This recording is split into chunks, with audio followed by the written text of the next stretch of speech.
फिर आते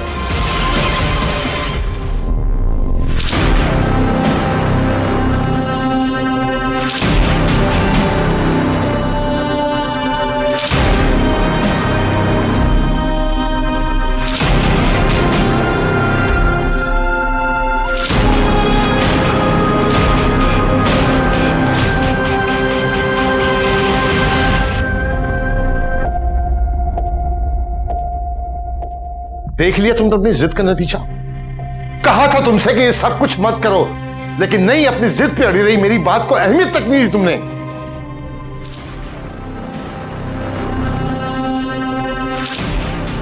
मेरे कमरे से बाहर निकलो। क्या बात है नौरीन? मैंने कहा मेरे कमरे से बाहर निकलो। हुआ क्या है? वैसे नहीं सुनोगी। नौरीन, नौरीन, मुझ पर क्यों चिल्ला रहे? मैंने तो अपनी बेटी का भला चाहा था। वो लोग खुद चलकर आए थे रिश्ता मांगने, मैं थोड़ी गई थी उनके घर। जो सारा इल्जाम आप मुझ पर दे रहे हैं। खुद कहा था उन्होंने कि उनके बेटे ने हमारी बेटी को कॉलेज के बाहर देखा है, पसंद किया है। मेरी गलती है, मैंने झूठ बोले। क्या मेरी यही गलती थी कि मैंने अपनी बच्ची का अच्छा मुस्तकबिल चाहा था? हो गया अच्छा मुस्तकबिल, बन गया सब कुछ। कहा था मैंने तुमसे पहले कि ये बड़े लोग हैं, इनसे हमारी नहीं बन सकती, जरूर कोई गड़बड़ है, कोई गलत फहमी हुई है। नहीं, ये तो मेरी बेटी राज करेगी, मेरी बेटी का बहुत अच्छा मुस्तकबिल होगा। हैं? देख लिया तुमने सारा मुस्तकबिल। तुम्हें कहता रहा, मना करता रहा, लेकिन नहीं, मेरी बच्ची की जिंदगी बर्बाद कर दी तुमने। अरे वाह भाई वाह, तुम भी कमाल करते हो मतीन अहमद। वो माँ है उसकी, वो आखिर उसका बुरा क्यों चाहेगी? भाई रिश्ता अच्छा आया था, हमने कबूल कर लिया, इसमें क्या बुराई है? हो गया भला, है ना? बहुत भला हो गया, देखा तुमने, भला हो गया। और ये सब कुछ आपकी वजह से हुआ है। अब मेरी क्या वजह हो गई? बिला वजह की बातें मैं क्यों कुछ करने लगी? आप अगर पट्टियां ना पढ़ाती इनको तो ये दिन ना देखना पड़ते। अच्छा भला रिश्ता था, उसे तोड़ के यहाँ रिश्ता करेंगे हम। भाई वाह वाह वाह वाह है। अरे भलाई का तो जमाना ही नहीं रहा। अरे मैं कब अपनी बच्ची का बुरा चाह सकती हूँ? अरे मैंने तो भला ही चाहा था कि कुछ अच्छा हो जाए, वो खुद ही से बुरा हो गया तो इसमें हमारा क्या कसूर है? अरे भाई मुझे क्या पता था मेरी बच्ची की खुशियों को यूं नजर लग जाएगी। और फिर मतीन अहमद बुरा ना मानना, जब घर में नहुसत के साए मंडला रहे हो ना तो फिर कोई खुशी रास नहीं आ सकती, समझ आई? जब तक ये मनहूस लड़की हमारे घर में मौजूद है ना, कोई खुशी हमारे घर में नहीं पनपने वाली। ठीक है तो कह रही है माँ, जब तक वो लड़की मनहूस इस घर में है ना। बस बहुत हो गया। अपनी कोताहियों को दूसरे की नहुसत या बुरी नजर का बहाना मत बनाएं। नौरीन की जिंदगी आप दोनों ने मिलकर बर्बाद की है। आइंदा तंजीला को इस मामले में घसीटना नहीं, समझ गए आप लोग? अरे तुम ऐसी बात थी तो तुम मना कर देते ना मतीन अहमद, हैं? हमें क्यों इल्जाम दे रहे हो? मना कर देते। मत मारी गई थी मेरी, जो मैं इस लालची औरत की बातों में आ गया। लेकिन मतीन अहमद, अब क्या होगा? मेरी बच्ची का मुस्तकबिल तो बनने से पहले ही बिगड़ गया। जो होना था वो तो हो गया। अब मातम मनाओ तुम दोनों मां बेटियां मिलकर मेरी बेटी की बर्बादी का। जिंदगी बर्बाद कर दी मेरी बच्ची की तुम लोगों ने। नौरीन हुआ क्या है? मुझे बताओ तो प्लीज। नौरीन, तन्नो, क्या हुआ है नौरीन को? पता नहीं मुमानी, बस रोते हुए आई, मुझे कमरे से निकाला और लॉक कर लिया। नौरीन, नौरीन दरवाजा खोलो। बेटा क्या हुआ है? नौरीन मुझे तो बताओ। मुझे किसी से कोई बात नहीं करनी, मुझे सब अकेला छोड़ दे प्लीज, जाए यहाँ से। नौरीन खुदा का वास्ता है बेटा, जिस बात में आके कुछ ऐसा वैसा मत कर लेना, मुझसे बात करो, दरवाजा खोलो। मैंने कहा ना, मुझे किसी से कोई बात नहीं करनी। नौरीन बेटा दरवाजा खोलो। मैंने कहा ना, जाए यहाँ से, सब चले जाए। नौरीन दरवाजा खोलो बेटा, अल्लाह का वास्ता है तुम्हें दरवाजा खोलो। ए रिहाना इधर आ, चल।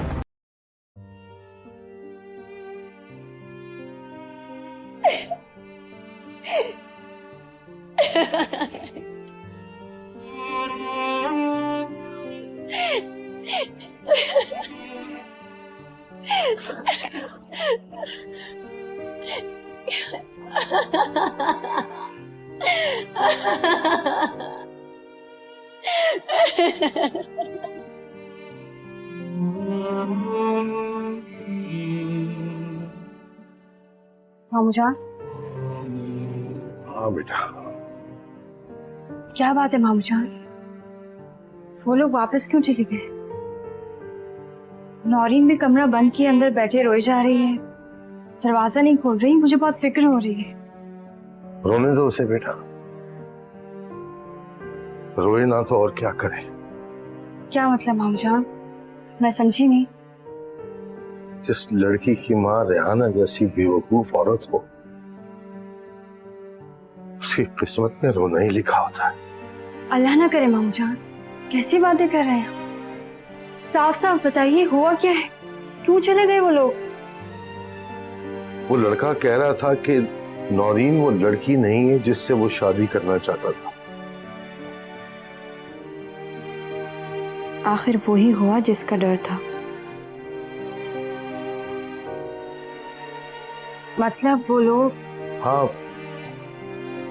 रफीक साहब और उनकी बेगम उस दिन गलती से हमारे घर आ गए थे। उन्होंने कुछ और कहा? मेरा मतलब? नहीं बेटा, वो तो खुद इस कदर परेशान थे कि कुछ कहे सुने बगैर ही चले गए। लेकिन नुकसान तो मेरा हुआ ना बेटा, मेरी बच्ची का। एक जगह से मंगनी तोड़ के दूसरी जगह मंगनी, फिर ये सब। आप दुखी मत हो मामूजान, इंशाल्लाह अल्लाह सब बेहतर करेगा। अल्लाह तो ठीक ही करता है बेटा, लेकिन उसके बंदों को अपने कर्मों की सजा तो भुगतनी पड़ती है। तुम जाके जरा नौरीन को देखो, कहीं खुदा में खास्ता कुछ कर न बैठे। आप फिक्र ना करें, मैं देखती हूँ।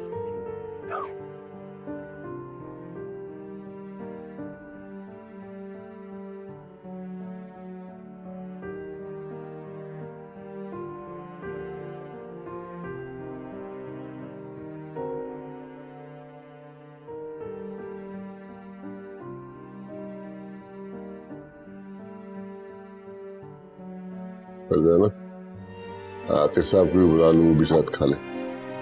जी मैं गई थी उन्हें बुलाने, फिर? उन्होंने आने से मना कर दिया। अच्छा ठीक है, तुम जाओ।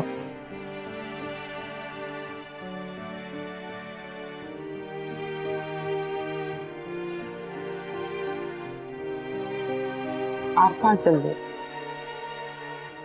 जी निशार,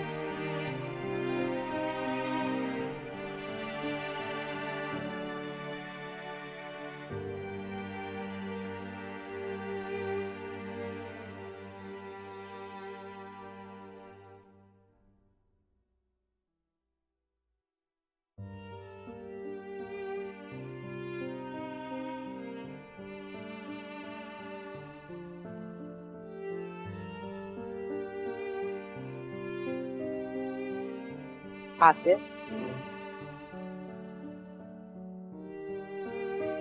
तुम यहाँ खड़े हो बेटा, मैं तुम्हें तुम्हारे कमरे में देखने के लिए गई थी।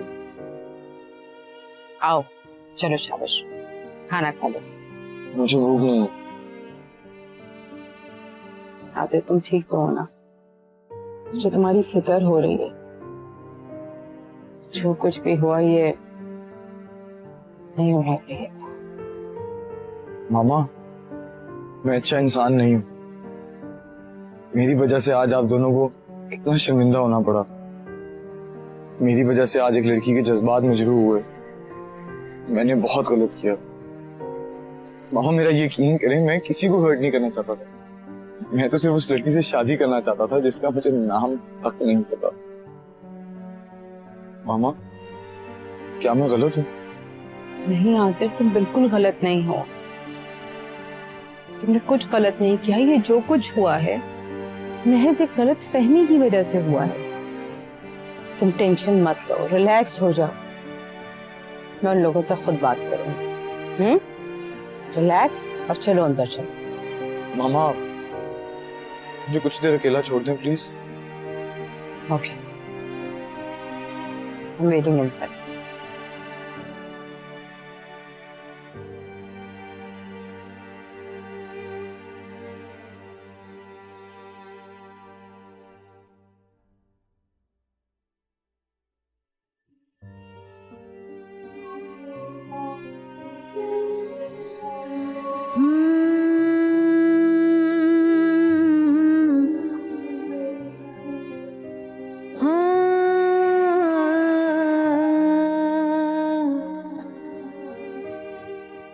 कल तक कितने खुश थे सारे, और आज सबकी आंखों में आंसू हैं। सारी खुशियां आंसुओं में भीग गई। खुशी के लम्हों की उम्र इतनी कम क्यों होती है?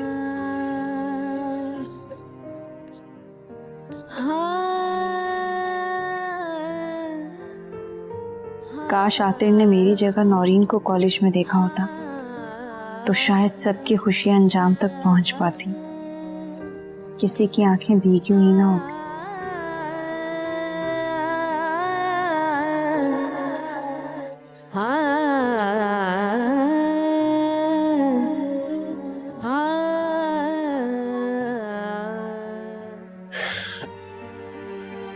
इतना शर्मसार मैं जिंदगी में पहले कभी नहीं हुआ। इस लड़के ने सर झुका दिया मेरा। बहुत गलत किया हम लोगों ने उनके साथ, और वो इतने शरीफ लोग, किसी ने एक लफ्ज तक नहीं कहा। बेचारे बार बार यतीम साहब का चेहरा मेरी आंखों में आ रहा है। एक बाप की बेबसी और मजबूरी मुझे खुद अपनी नजरों में गिरा रही है। आप खुद को क्यों ब्लेम कर रहे हैं? आपका कोई कसूर नहीं है। इससे बड़ा कसूर मेरा और क्या होगा कि इस लड़के की बातें मान के, इस पे भरोसा करके, बिना सोचे समझे मैं वहां चला गया। आपने कुछ गलत नहीं किया। आपने जो कुछ किया अपने बेटे की मोहब्बत में किया, और अगर इस बीच में कहीं कोई गलतफहमी हो गई है तो इसमें आपकी या आतिर की कोई गलती नहीं।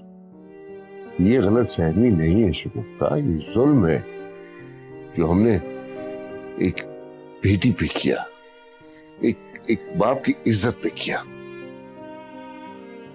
शायद गलती मेरी है। मुझे आतिर की गैर मौजूदगी में आपसे वहां जाने की जिद ही नहीं करनी चाहिए थी। शायद हमें वहां जाना ही नहीं चाहिए था। मैं ख्याल तुम ठीक कह रही हो। इस तरह से कम ये सब ना होता जो अब हुआ। खैर, आतिर क्या कह रहे इस बारे में? कोई बात, वो भी बुरी तरह हर्ट हुआ है, बहुत दुखी है इस सारे वाकये को लेकर। अगर आप जानते हैं कभी किसी को तकलीफ नहीं दे सकते। एक बात मेरी समझ में नहीं आ रही। क्या? बकौल आतिर के वो उस लड़की को जानता है। ये सब आपको कैसे पता? आतिर ने खुद मुझे बताया है, उससे मिला भी है और उनकी बात भी हुई। हाँ, फिर तो यकीनन ये लड़की वो नहीं हो सकती। वही मैं सोच रहा हूं, और सच्ची बात है कि मुझे ये मामला बड़ा अजीब सा लग रहा है, बहुत कंफ्यूज्ड सा लग रहा है।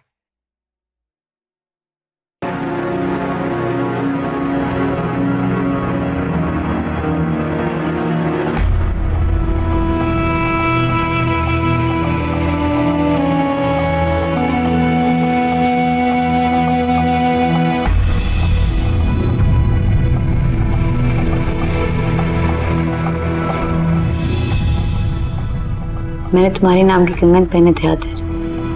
तुमसे मोहब्बत करने लगी थी मैं। तुम्हारे साथ जिंदगी गुजारने के ख्वाब देखने शुरू कर दिए थे। तुम मुझे इस तरह नहीं ठुकरा सकते। नौरीन इतनी कमजोर नहीं है।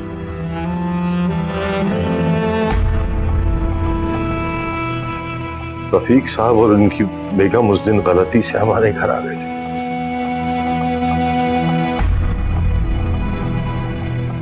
नुकसान तो मेरा हुआ ना बेटा, मेरी बच्ची का। एक जगह से मंगनी तोड़ के दूसरी जगह मंगनी, फिर ये सब। अल्लाह तो ठीक ही करता है बेटा, लेकिन उसके बंदों को अपने कर्मों की सजा तो भुगतनी पड़ती है।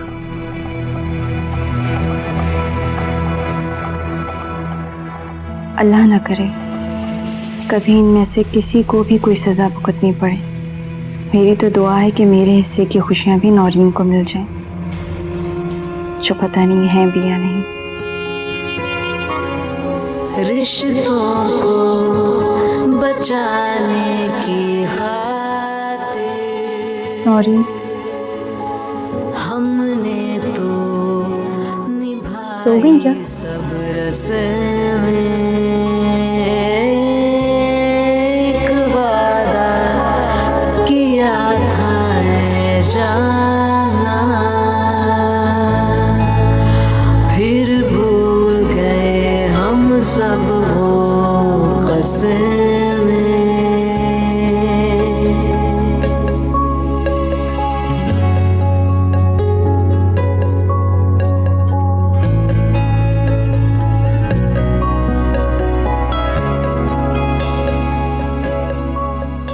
अरे आप, अस्सलाम वालेकुम। वालेकुम अस्सलाम।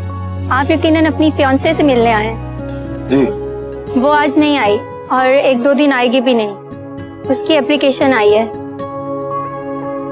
ठीक है, फिर मैं बाद में मिल लूंगा। ठीक, अल्लाह हाफिज।